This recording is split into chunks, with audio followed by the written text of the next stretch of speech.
누가복음 6장 20절에서 49절이 예수님이 하나님의 나라의 법에 대한 이야기를 하고 계시죠.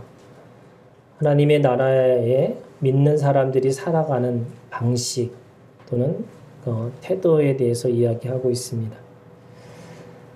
누가복음 6장 20절에서 이 49절에 있는 이 말씀 자체가 주님의 해라고 하는 희년을 가지고 그 희년에 가지고 있는 복을 이야기하고 있는 거죠.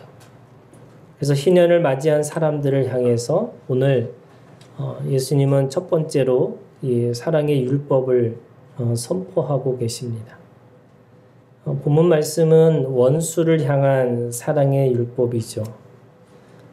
주님은 왜 처음부터 이 복된 사람, 희년의 경험을 한 사람들에게 원수를 사랑하라고 이야기했을까? 보통 사람들은 자신을 향한 늘 마음이 어떤 거냐면 염려입니다. 그래서 자신을 향해서 늘 생각하는 게 무엇을 먹을까, 입을까, 마실까? 염려하지 말라 이렇게 얘기하시는 거죠. 내 마음에 가지고 있는 씨름이 염려라는 것이 있다는 거죠. 근데 주님은 뭐라고 얘기하셨냐면 그의 나라와 그 의를 구하고 하나님과 함께 그 염려를 이겨내라 이렇게 얘기하십니다. 그냥 하나님이 아니고요. 하나님 아버지입니다.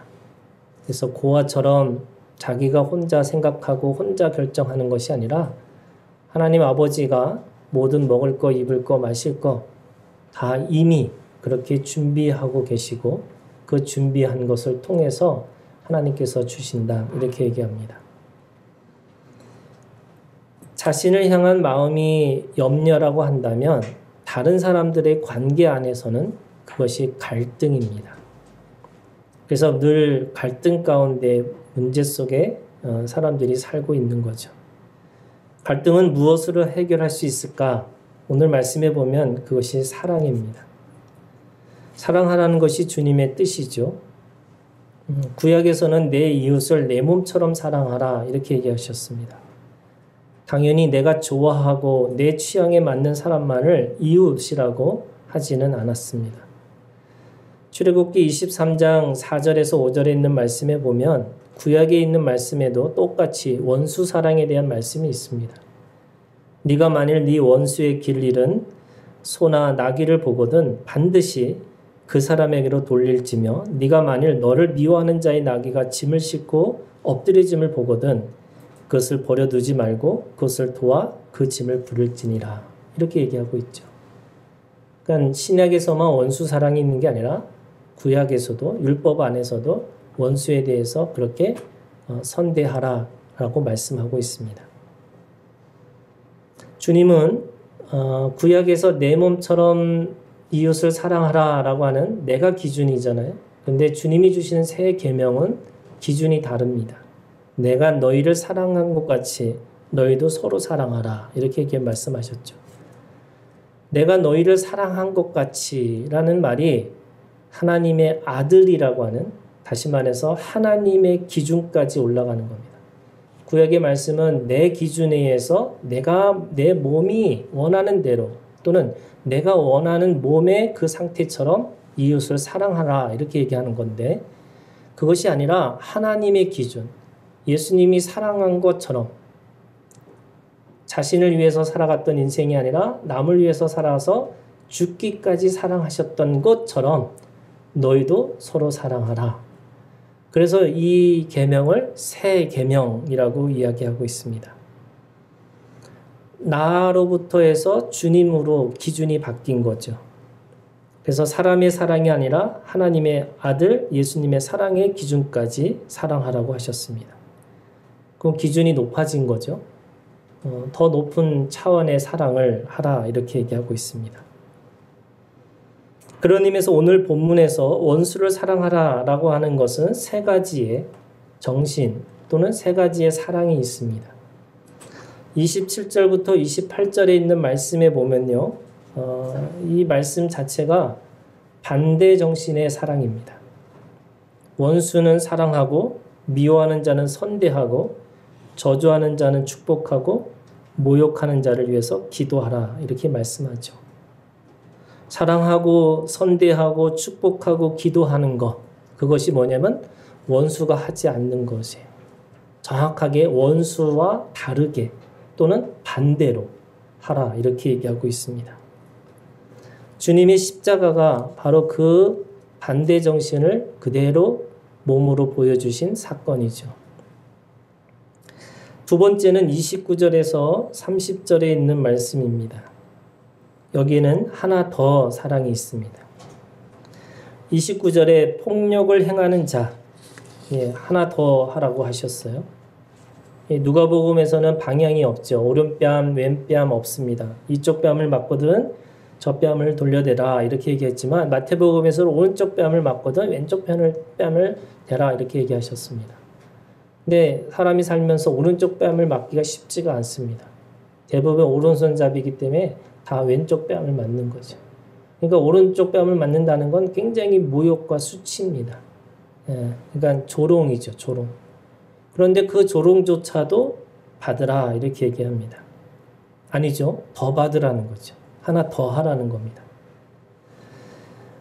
주님이 우리에게 주신 부유하고 풍성한 사랑이 있기 때문에 하나 더 할 수 있는 사랑을 하라고 말씀하고 있는 겁니다. 보통 우리가 가지고 있는 기독교인들이 가지고 있는 사랑, 인색하고 째째하다. 이게 사람들이 가지고 있는 선입견이라고 한다면 우리에게 하나님이 주신 사랑은 그런 인색하고 째째한 사랑이 아니죠. 계수하거나 계산하거나 또는 내가 어떤 입장이거나 그런 것이 아닙니다. 29절에 있는 말씀에 보면 강도를 당하는 자에게도 하나 더 하라고 말씀하셨습니다. 겉옷은 가장 비싼 옷이기도 하지만 유대 지역에서는 햇빛을 가릴 수 있는 옷이기도 하면서 사막이기 때문에 저녁에 덥고 잘 수 있는 어떻게 보면 생존의 필수품입니다. 그런데 겉옷을 빼앗겼어요. 어떻게 보면 강도죠. 그런데 속옷까지 주라고 얘기하십니다. 그 속옷까지 주라고 하시는 그 말씀이 어떻게 보면은 하나 더 하라고 얘기하고 있는 거죠. 30절도 마찬가지예요. 오늘 30절에 있는 말씀에 도둑질하는 자입니다. 그 자들에게도 하나 더 하라고 하셨어요. 구워갈 때는 도와달라고 하고 그런데 돌려주지 않습니다. 이런 사람을 도둑심보를 가진 사람이라고 할 수 있죠. 그럴 때도 다시 돌려달라 하지 말라라고 말씀하십니다. 하나 더 하라는 거예요. 세 번째는 31절입니다. 여러분 31절은 너무나 유명한 말씀이고 이 말씀을 황금률이라고 얘기합니다.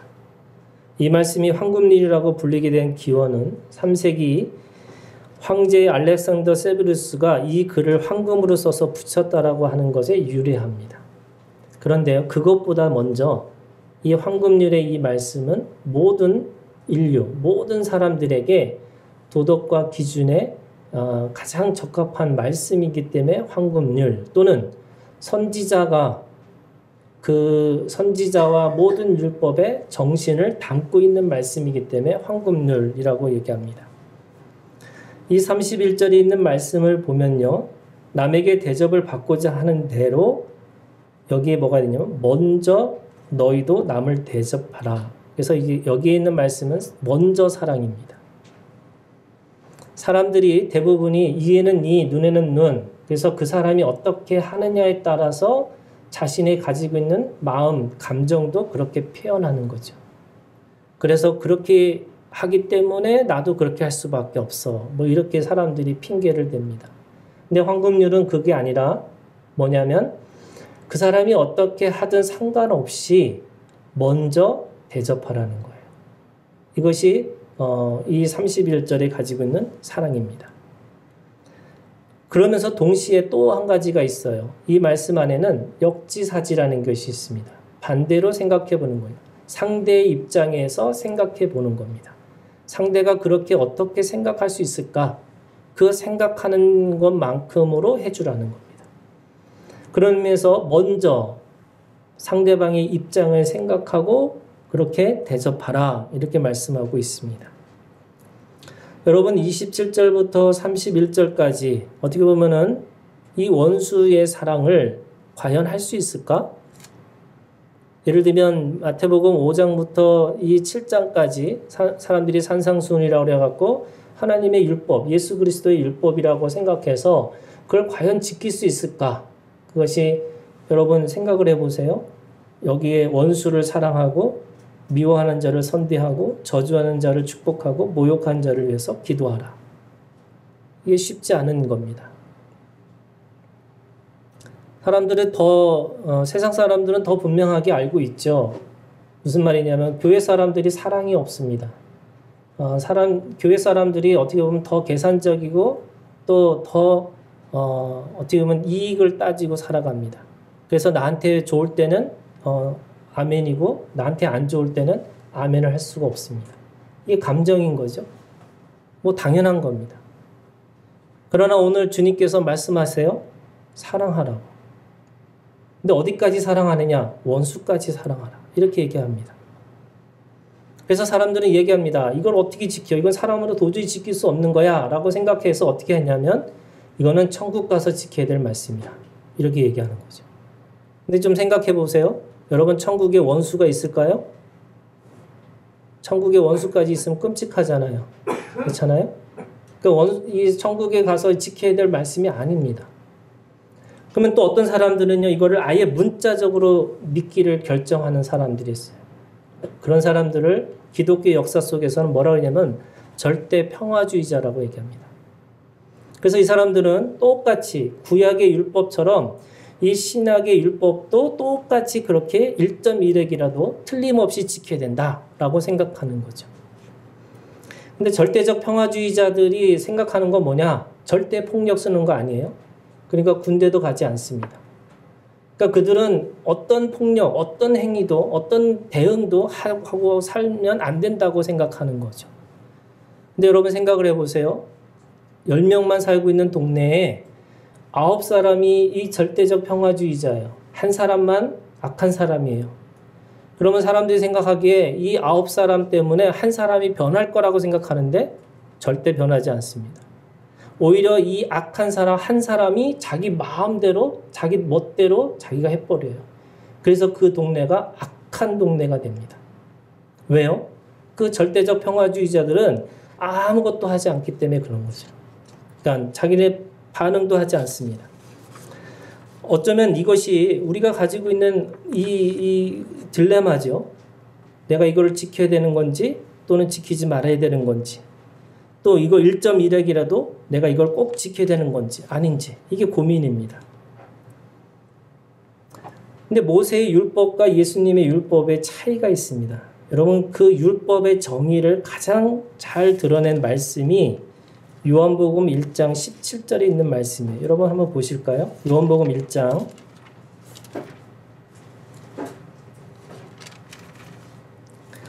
요한복음 1장 17절에 있는 말씀에 율법은 모세로 말미암아 주어진 것이요 은혜와 진리는 예수 그리스도로 말미암아 온 것이다. 이 말씀에는요 모세의 율법과 예수님의 율법의 세 가지의 아주 극명한 차이를 이야기하고 있습니다.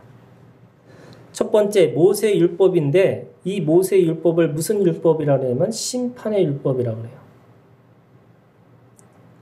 그런데 반면에 예수님의 율법은 무슨 율법이냐면 은혜와 진리의 율법입니다. 은혜와 진리도 율법이에요. 그러면 심판의 율법과 은혜의 진리의 율법의 차이가 뭐냐? 여러분 심판의 율법은요. 정죄가 우선입니다. 그래서 하지 말라 뭐래요? 반드시 죽는다는 거죠. 이게 최초의 율법의 정의입니다. 은혜와 진리의 율법은 그런데 은혜가 우선입니다. 그래서 어떻게 했냐면 믿으라 살리라예요. 행하라 살리라. 다르죠? 무슨 말이냐면 모세의 율법은 징벌적 체계를 갖고 있습니다. 그래서 지키지 않으면 죽는다는 거예요. 그런데 오히려 예수님의 율법은 상급적 체계를 갖고 있어요. 그것을 하면 더 좋다는 거예요. 그것을 하면 더 온전하고 완전하다는 거예요. 여러분 이게 한 끗 차이 같지만 너무너무나 다른 거예요. 제가 어렸을 때 이렇게 밥을 먹으면서 이렇게 혼을 냈는지 몰라요. 이렇게 밥을 먹으면서 자세도 혼나고 뭐 밥 먹으면서 소리 낸다고 혼나고 하나 집중해서 먹는다고 혼나고 또 뭐 먼저 숟가락 들었다고 혼나고 뭐 이런 거였어요. 어떻게 보면 옛날에 가지고 있는 저희 부모님은 어떻게 보면 징벌적 체계를 갖고 계신 것 같아요. 그래서 늘 어르신들이 한 얘기, 아버님이 저한테 했던 얘기 뭐냐면 애를 칭찬하면 애 망친다. 뭐 이런 생각을 가지셨어요. 근데 여러분 요즘에 애들한테 징벌적 체계를 가지고 말하면 어떻게 돼요? 저희 아들 바로 얘기합니다. 신고하겠다고. 네. 그래서 어떻게 하면 이거 하면 뭐 해주겠다. 이거 하면 뭔가 하나 더 너한테 이게 이익이 있을 거라고, 유익이 있을 거라고 얘기를 해주는 거예요. 모세의 율법은요 반드시 죽는다 이거예요. 너 그거 해야 돼 이런 거예요. 그런데 예수님의 율법은 그거 하면 좋고 그거 하면 살 수 있어. 그거 하면 온전하고 완전해질 수 있어. 라고 하는 말씀입니다. 두 번째는요. 모세의 율법은 주어진 거라고 그랬죠. 그래서 쓰인 율법입니다. 이게 문자예요. 문자. 그래서 그거를 표면적 율법이라고 해요. 근데 예수님의 율법은요. 쓰여진 것이 아니고요. 그 안에 오셨어요. 인격적으로 우리 가운데 내면화된 율법이에요. 표면적인 율법은 이것을 지켰느냐 못 지켰느냐라고 하는 것이 중요하죠. 그래서 문자적으로의 해석이 중요합니다. 안식이라는 것을 이야기하기 위해서 그 안식일에 관한 또 법이 39가지가 있어요. 그래서 4km 이상 걸으면 안 돼요. 또 안식일날 나무를 해면 죽어요. 안식일날 뭐 하면 안 돼요. 언제부터 몇 시부터 몇 시까지가 안식일이라고 하는 것이 정확하게 사람들이 정해져 있어야 되는 거예요. 그래서 지켰느냐 안 지켰느냐가 굉장히 중요한 거죠. 그래서 문서가 중요합니다. 그 문자에 쓰여진 것이 중요하기 때문에. 그래서 표면적인 율법은 행동이 중요하고 그 행동하기만 하면 됩니다. 마음 또 동기, 정신 중요하지 않아요. 그것이 어떤 결과를 가지고 있느냐라고 하는 것이 더 중요합니다. 그래서 행동으로 지키면 의인이고 행동으로 지키지 않으면 악인이 되는 겁니다. 근데 여러분 예수님의 율법은 다릅니다. 지키는 것 중요하죠. 그런데 더 중요한 게 뭐냐면 동기, 태도, 과정입니다. 무엇을 의도하는지 그 존중의 태도를 가지고 있는지 그 과정이 빛 가운데 서 있는지가 굉장히 중요합니다. 이 차이를 분명하게 알려면 여러분 이단들이 그런 거예요. 이단들은 하나님의 뜻이라고 얘기하면서 자신의 욕망을 채웁니다. 하나님이 뜻이라고 하면서 어떻게 보면 영적 질서를 아주 인정하지 않아요. 예를 들면 부모의 그런 권위를 인정하지 않습니다. 하나님의 뜻이라고 하면서 거짓말을 너무나 쉽게 합니다. 그걸 모략이라고 그러죠. 모략이라고 하는 이름으로 이간질과 거짓으로 자신의 뜻을 관철하려고 합니다. 하지만 그것은 하나님의 뜻을 빙자해서 자신의 욕망을 채우는 이단일 뿐이죠. 세 번째는 모세의 율법은요. 죄인임을 깨닫게 하는 율법이라면 반면에 예수님의 율법은 의인임을 깨닫게 하는 율법입니다. 깨닫는 게 달라요. 모세의 율법은 초등교사입니다. 그래서 613가지를 지키면 지킬수록 내가 안 되는 거구나. 그 안 됨을 깨닫는 거예요. 그게 초등교사예요. 가장 기초적인 거, 내가 율법을 지킬 수 없다라고 하는 죄인임을 온전히 깨닫는 게 모세의 율법이라고 한다면 주님의 율법은 다릅니다. 주님의 율법은 은혜와 진리의 율법으로 지킬 수 있어야 된다는 거예요. 근데 어떻게 지킬 수 있을까? 사실은 더 높은 기준이잖아요. 행위가 아니라 마음이에요. 태도예요. 동기예요. 그러니까 더 높은 차원의 기준은 있는데 어떻게 지킬 수 있을까? 오늘 이 요한복음 1장 17절에 그것이 주어진 것이란다면 은혜와 진리는 예수 그리스도로 말미암아 오셨다는 거예요. 오셨다는 게 뭐냐면 나하고 그것이 아니고 나와 너라고 하는 그 관계적이고 생명적인 거라는 거예요. 무슨 말이냐면요.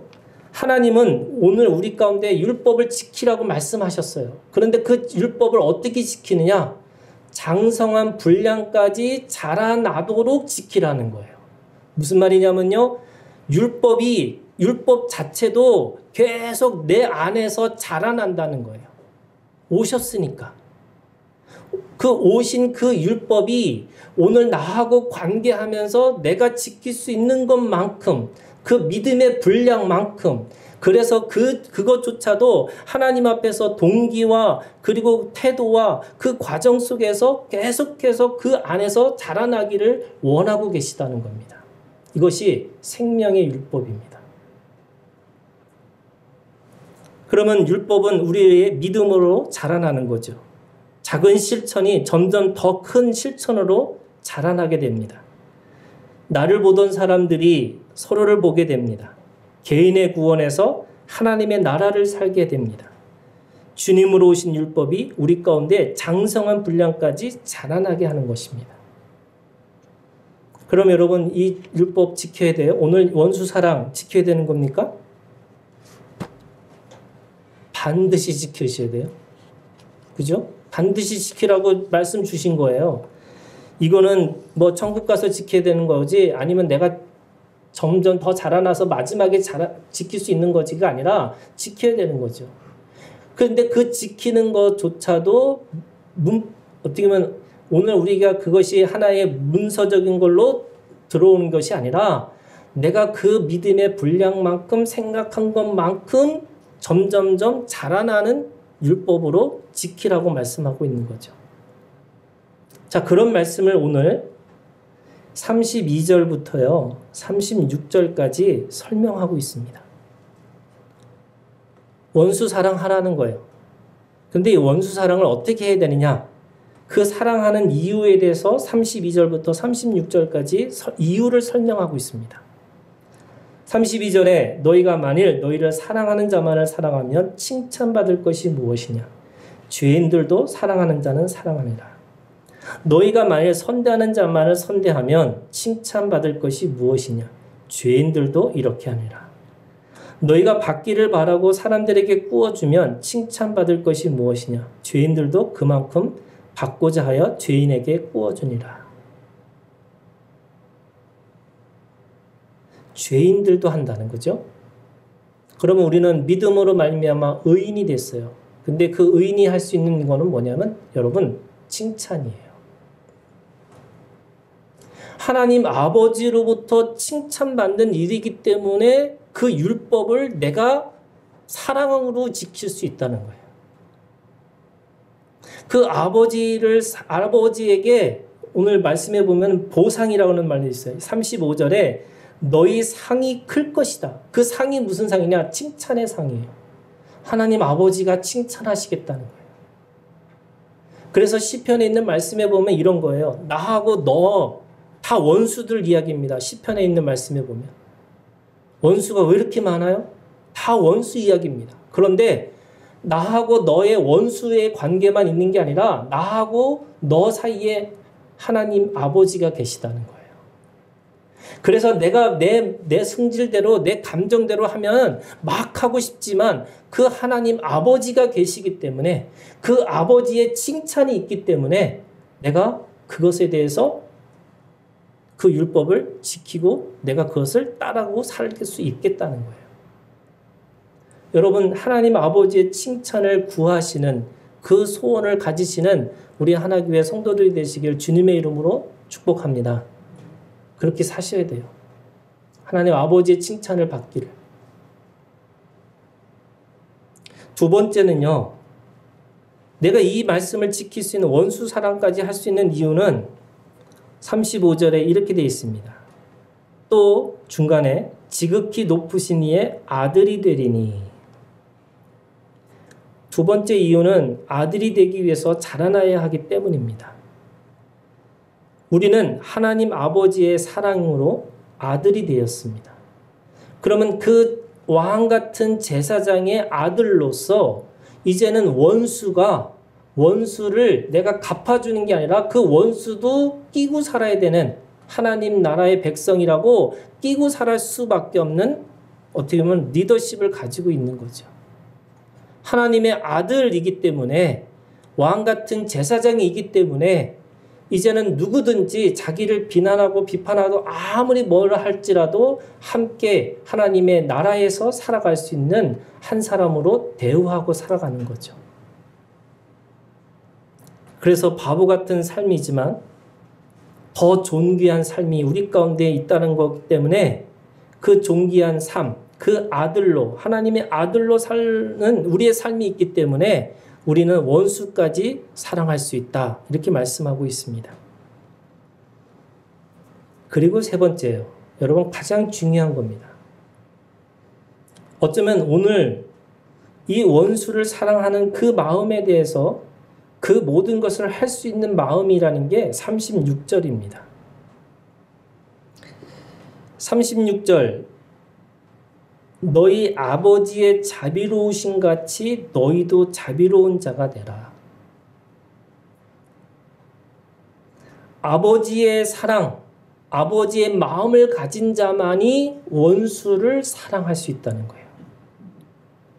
그 아버지의 사랑 없이는 누구도 원수를 갚아야 되고 원수는 이에는 이, 눈에는 눈으로 내가 반드시 그것에 대해서 내가 보복해야 되는 것이 맞는 거죠.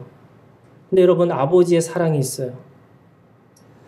지금 이 모든 사람들이 이런 거예요. 원수가 미워하는 자가 저주하는 자가 다 예수님의 백성이고 예수님의 사람이었는데 바로 그들이 예수님을 십자가에 못 박았습니다. 하나님 아버지는 그 아버지의 사랑으로 그들을 사랑할 수밖에 없어요. 여러분 상상을 해보세요. 우리는 원수라고 생각하면 다 이웃이라고 생각합니다. 그런데 이 모든 말씀들이 여러분 자녀라고 생각해 보세요. 원수를 미워하는 자를, 저주하는 자를, 모욕하는 자를 그것이 자녀라고 한다면 내가 사랑할 수밖에 없고 선대할 수밖에 없고 축복하고 그 모욕을 기도로 바꿀 수밖에 없죠. 아버지의 사랑이라는 게 어떤 거냐면 이런 거예요, 여러분. 우리가 혈과 육이라는 어떤 관계에서 믿음이 자라나는 건 뭐냐면 나에게 맡겨진 생명을 아버지의 마음으로 아비의 마음을 가지고 한 영혼을 바라보는 겁니다. 여기까지 자라나야지 원수도 사랑할 수 있다는 거죠. 우리가 우스갯소리로 자식을 그러잖아요. 왼수라고. 어떻게 내 말을 그렇게 하나하나 다 조목조목 다 안 들을 수 있냐 이거잖아요. 근데 여러분 그 자식을 원수라고 생각하고 저주하고 원수를 갚아야 된다고 생각을 하겠어요?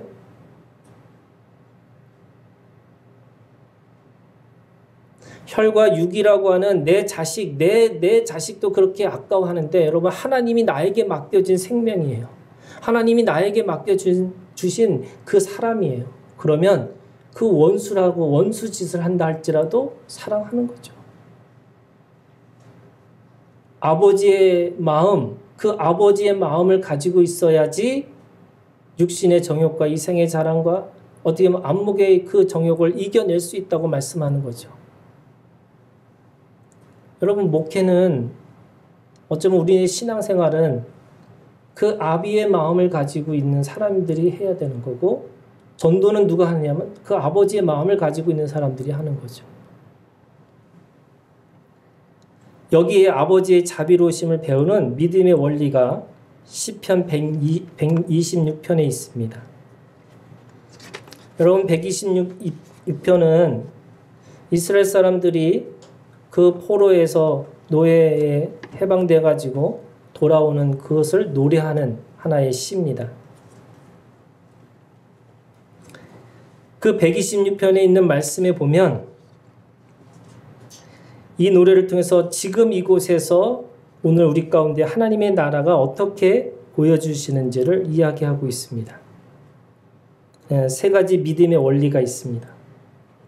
첫 번째는요, 126편 2절에 있는 말씀에 여호와께서 그들을 위하여 큰 일을 행하셨다 하였도다.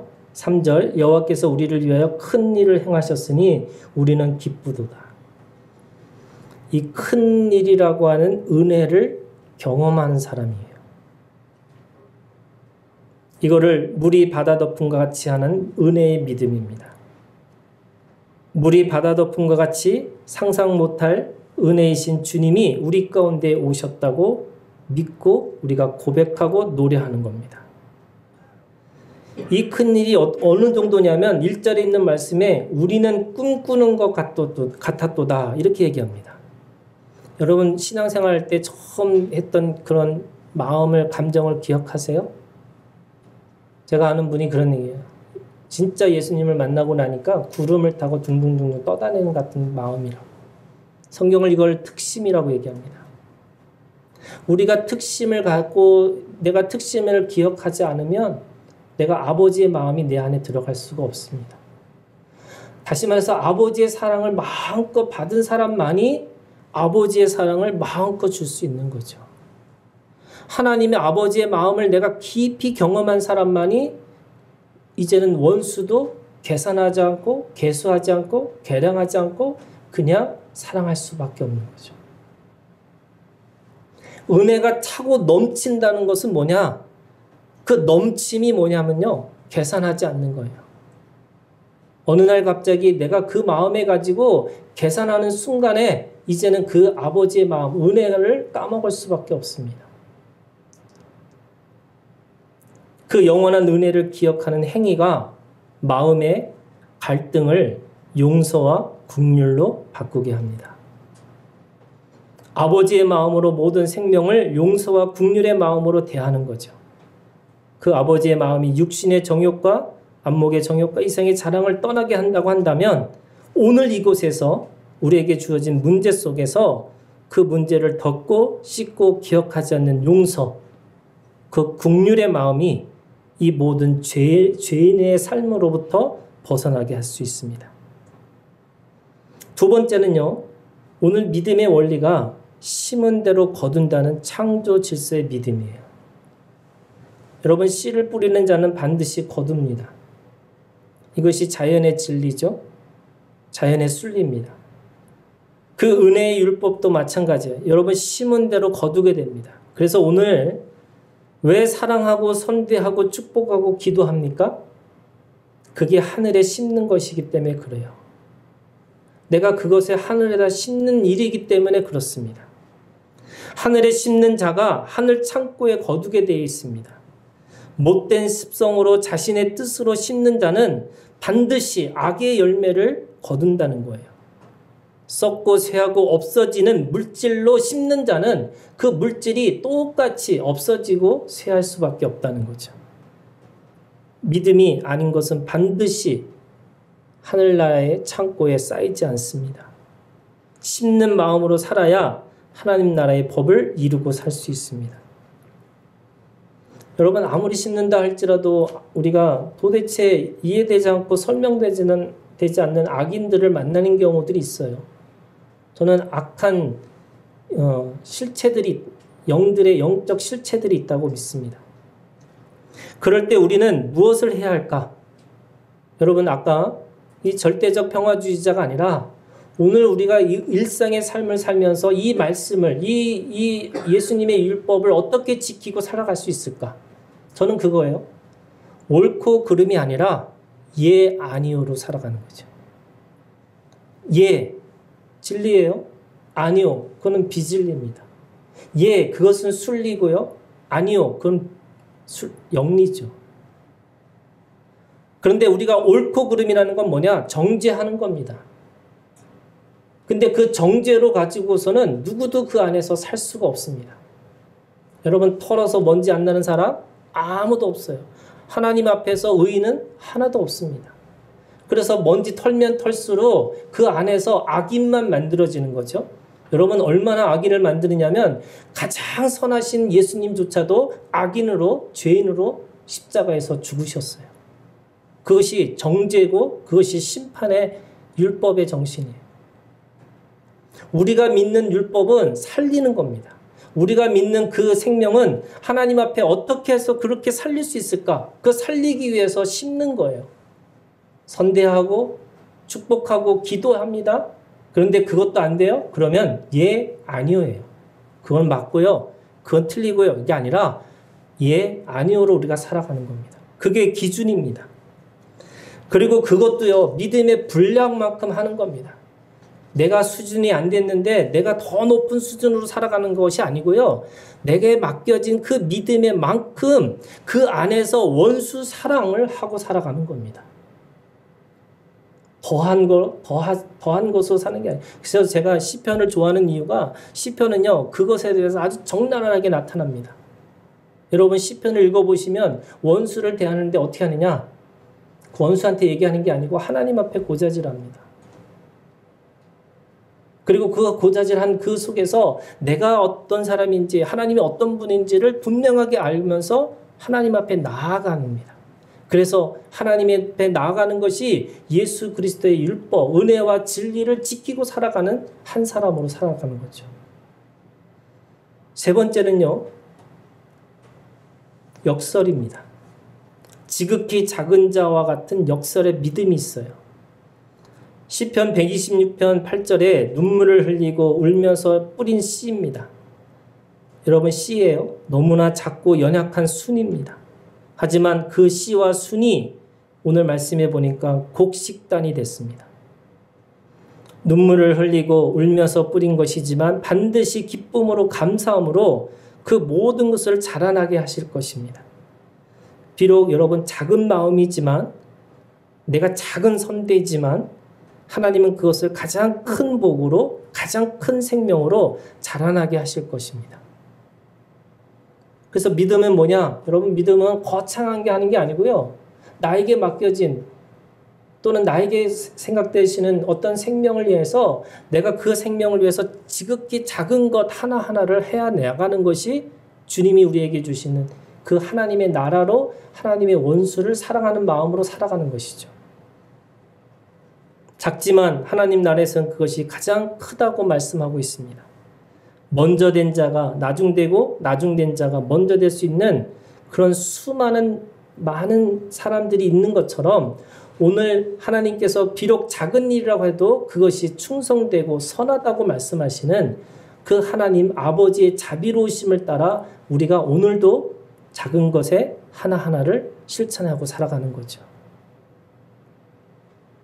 하나님 아버지의 큰 자비로우심이 오늘 우리 마음 안에 들어가기를 그렇게 주님의 아버지의 마음이 우리 심령 가운데 심겨지기를 우리 하나교회 모든 성도들이 그렇게 변화되고 회복되는 그런 마음이 되기를 주님의 이름으로 축복합니다. 기도하겠습니다.